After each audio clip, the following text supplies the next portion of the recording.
Hi, I'm Jenny. I'm a clinical psychologist and the founder of Blue Tiger Psychology Group.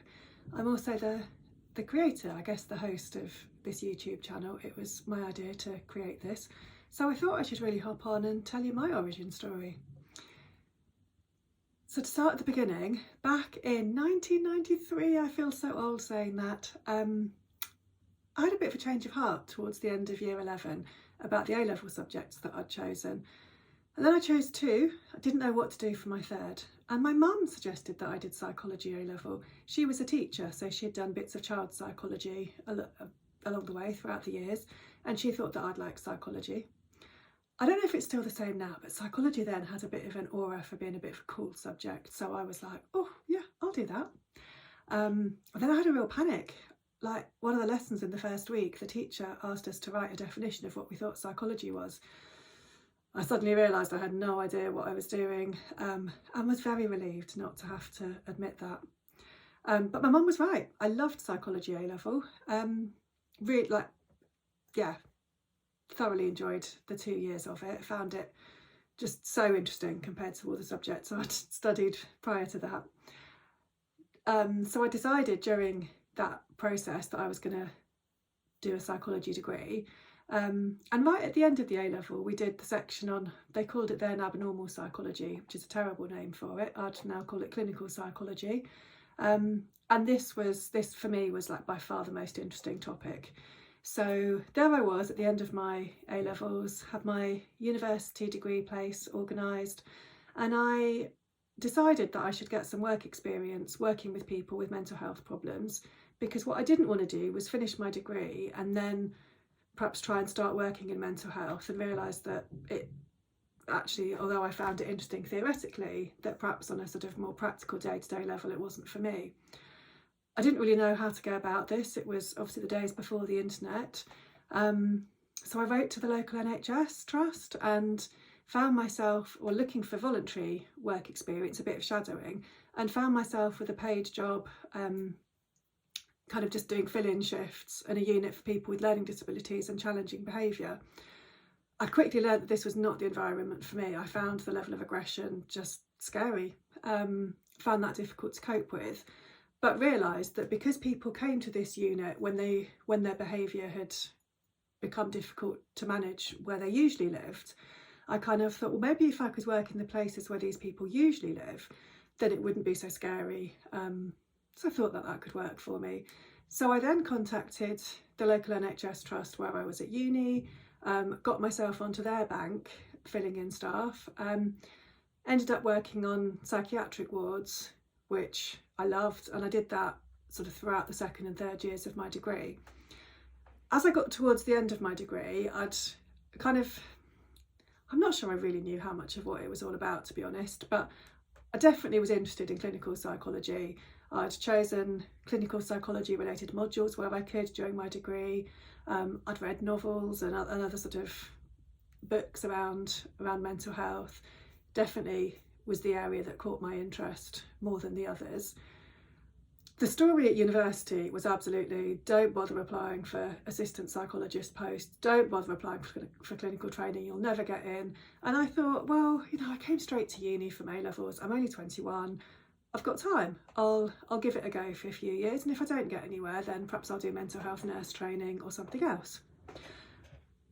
I ended up, perhaps because I maybe wasn't putting too much pressure on it, I ended up being successful in the first assistant psychologist interview that I went for, and this was, weirdly enough, back in learning disabilities, working with people with challenging behaviour. And I think it was that breadth of experience that I'd got whilst doing my degree that had really helped me to get that post. My reflections on that post, I did it for a year, were it was a great grounding in psychology, a lot of behavioural work, some kind of basic CBT, but mostly behavioural work, trying to understand the functions, sort of the purposes behind people's challenging behaviour, and helping staff teams to work with them more compassionately and more effectively. My main reflections when I look back on that time were I was very lonely. There were I think 4 of us assistant psychologists, all my sort of age, and two of the others sort of lived quite a way away and were commuting. I'd only been in education sort of up until this point, where of course at school, at college, at uni, you've got so many people, haven't you, to spend time with. So moving to a new area for this job was quite a shock to the system. I had quite a tough year there. I was also disappointed in the attitude of my supervisor and the head of department. I had naively assumed that psychologists would be nice people, that they'd be warm, they'd be kind, they'd be supportive. And over the years, I'm pleased to say that a lot of them are. But these two in this department, they were not nice. They did not treat us assistant psychologists supportively or with a great deal of respect. So much so that I did at times kind of question, is this the profession for me? And it was great to speak with other assistant psychologists and trainee psychologists that came on placement with us, who reassured me that no, it wasn't like this everywhere. My next step is I did get onto the clinical psychology doctorate straight away from that post, which again in hindsight wasn't ideal because I was very young, I was very inexperienced, but I kind of had this fear that if I asked to defer or turned it down, that might have been my once in a lifetime opportunity, because that was such the dominant narrative of it's impossible to get onto clinical training. So I kind of felt like I had to give it a go. I trained at Surrey, and that was a very CBT orientated course at that point in time.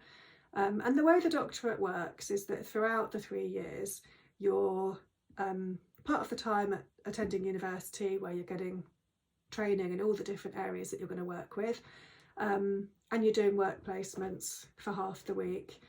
We had a couple of research projects that we had to do alongside it, a kind of smaller one in the first year that was typically kind of some sort of service related audit type project, and then a bigger thesis, which was something that kind of added to the psychology literature. I did mine looking at the experiences of older adults with insomnia.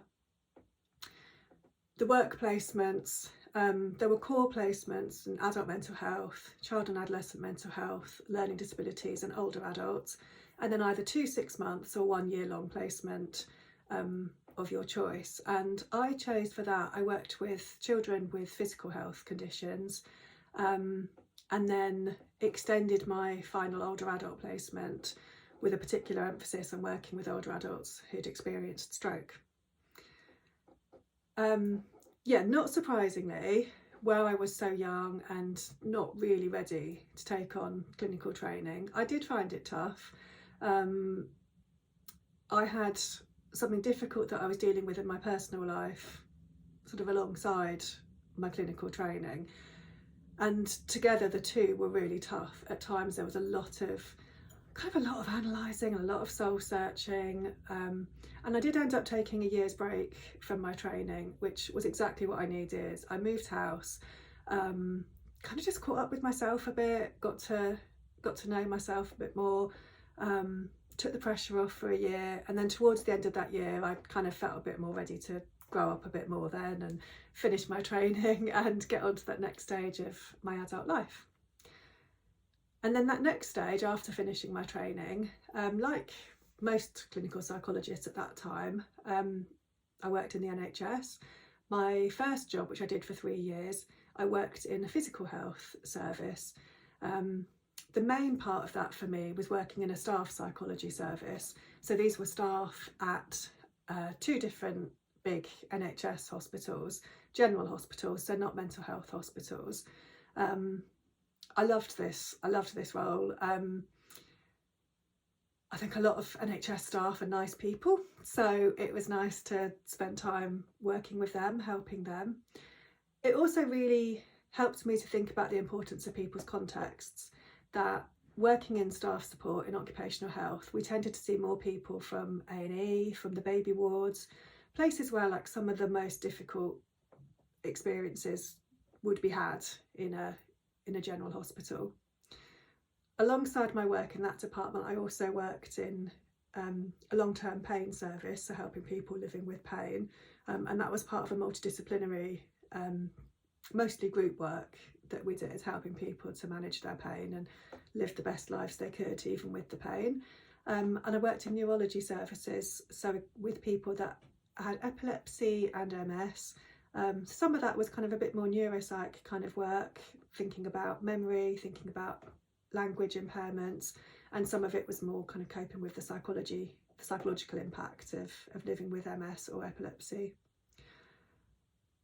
After 3 years, I felt like it was time to move on from that job. I wanted to work with people who presented with more complex needs, more risky presentations, because what I was experiencing was, although in these settings people generally had less severe difficulties, sometimes they would creep through, and I didn't necessarily feel confident in my skills at risk assessment and risk management. So I got a role working in a community mental health team, as they were called then. And I stayed there for 6 years all in all, with a couple of bouts of maternity leave while I was there.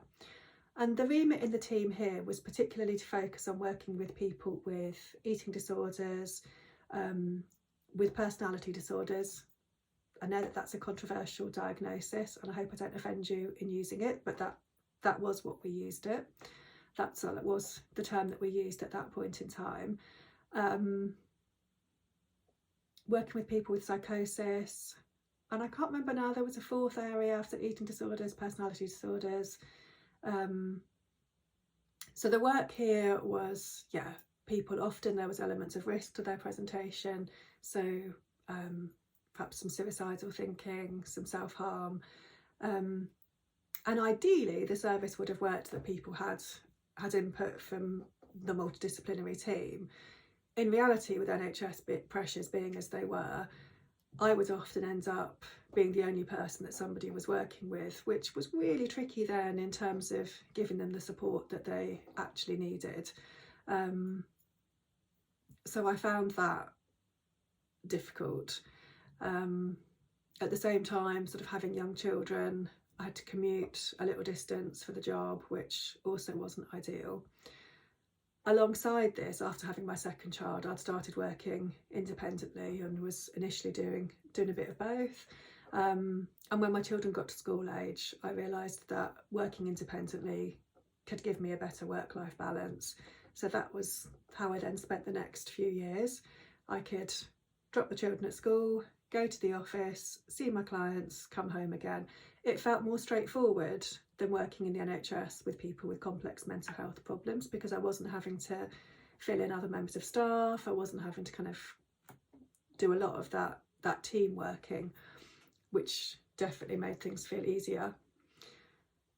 My private work initially was quite varied, working with adults with mental health difficulties. Because of my experience, I'd get people coming through with physical health issues.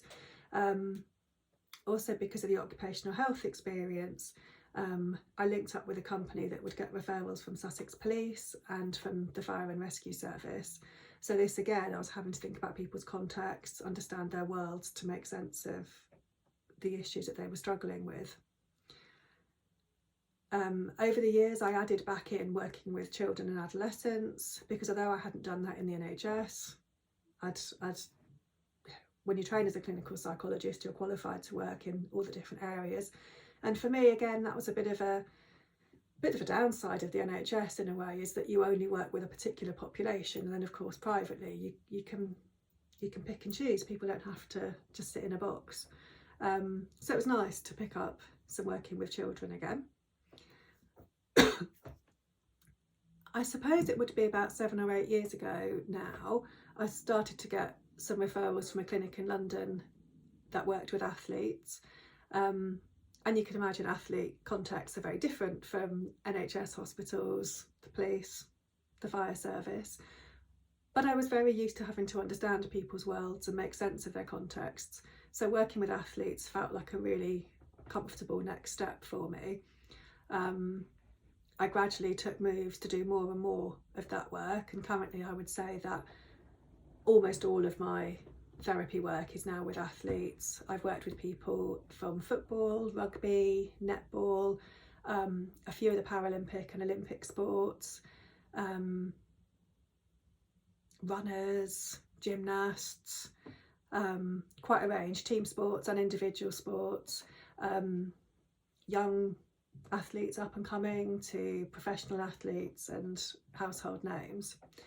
And what I've come to understand is that there are, you know, some particular pressures in being an athlete that are shared across a lot of different sports, and then there are different issues in some of the different sports as well. So with every athlete I work with, I'm wanting to understand the specifics of the system that they're living and working in.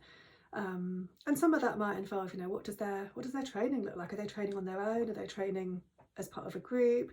Are they having to juggle their sport alongside study or work?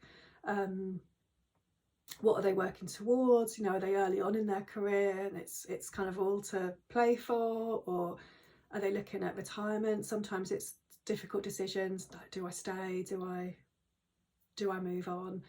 Sometimes people are able to retire on their own terms. Sometimes that retirement decision is made for them, perhaps because a contract's not renewed or because of an injury. So there's a lot of sport related issues that we might be working on, and some of that would include things like coping with nerves, coping with pressure before events, bouncing back after disappointing results or from setbacks. And then of course some of the work is nothing to do with sport, but it's still helpful for me to understand people's sporting contexts.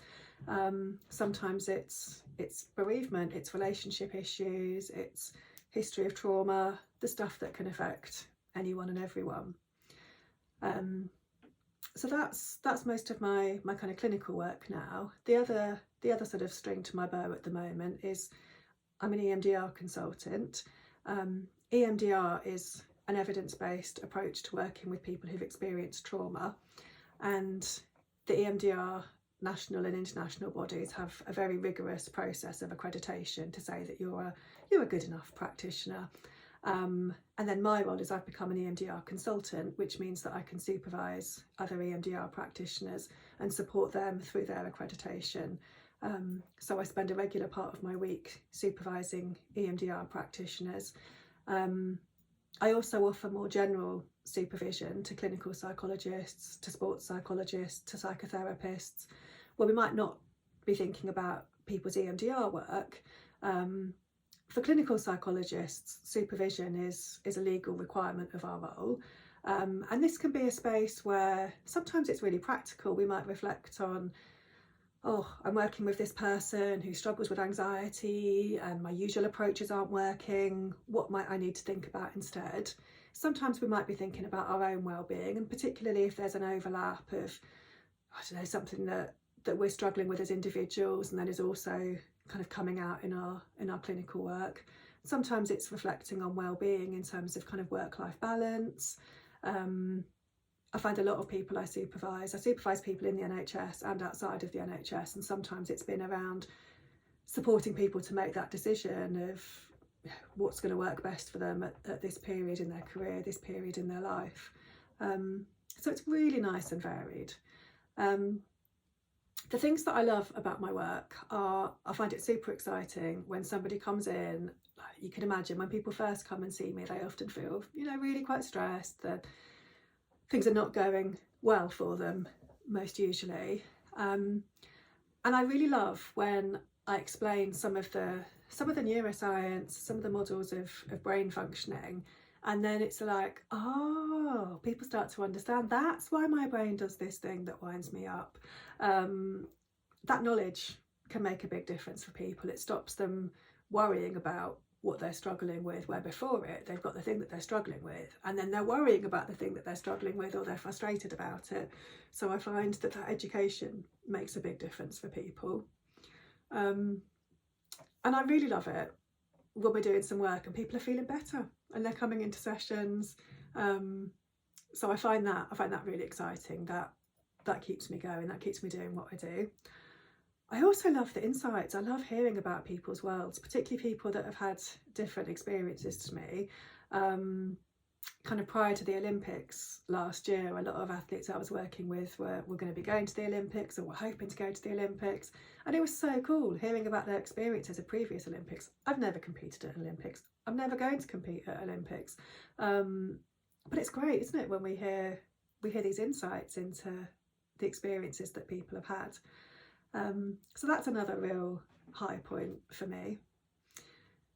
The thing that, another positive before I go to the difficult bit. Another positive is working for myself. I really like managing my time well. I like that I can switch my hours around. I can go and meet a friend for lunch. I can walk the dogs either end of the day. I like having that control and flexibility over how I spend my time. And as a parent, that's been super helpful, that I've been able to flip my weeks around and get to all the class assemblies and sports days. So I've really valued that. And it's great to have a career where I've been qualified 22 years now. I've probably got about another 22 years before I'm thinking about retirement. And I love that I'm continually learning new things, either new approaches to therapy or kind of working with different groups. I sometimes wonder, like, what will I be doing in 10 years' time? What kind of therapy will I be doing a lot of? Like, who will I be doing it with? Will it still be a big focus on one-to-one work? Will it be more workshops? Will it be more teaching and training? Who knows? Watch this space.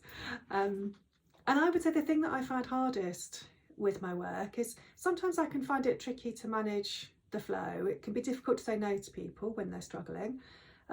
So sometimes I take on bits of work that I feel like if there wasn't the emotional component to it, I would more easily say no to. A couple of years ago, I got a new front door, and I remember the guy said to me, I haven't got any space for 7 weeks. If it's all right, I'll do it then. Really straightforward. Like, he obviously wasn't feeling bad about the fact that I was going to be waiting 7 weeks for this new door. Feels much harder to ask people to wait when they're struggling with their mental health. So managing my workload is something that I can struggle with at times.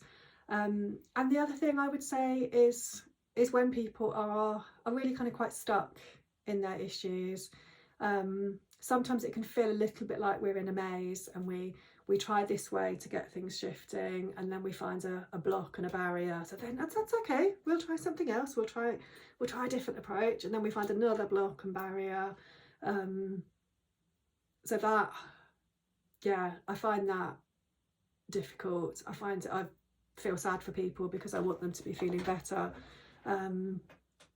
I find the process difficult for myself as I'm questioning myself, could I be doing more? Should I be doing more? What would that look like? And, taking on a lot of responsibility for that person, really wanting to kind of fix things and make things better. That can be a tricky one. So there you have it. That's my origin story. That's the beginnings of how I got interested in psychology and where it's taken me. I hope that's been useful. Leave a comment, ask a question if you'd like to, and I'll keep an eye on them and come back to you. Bye for now.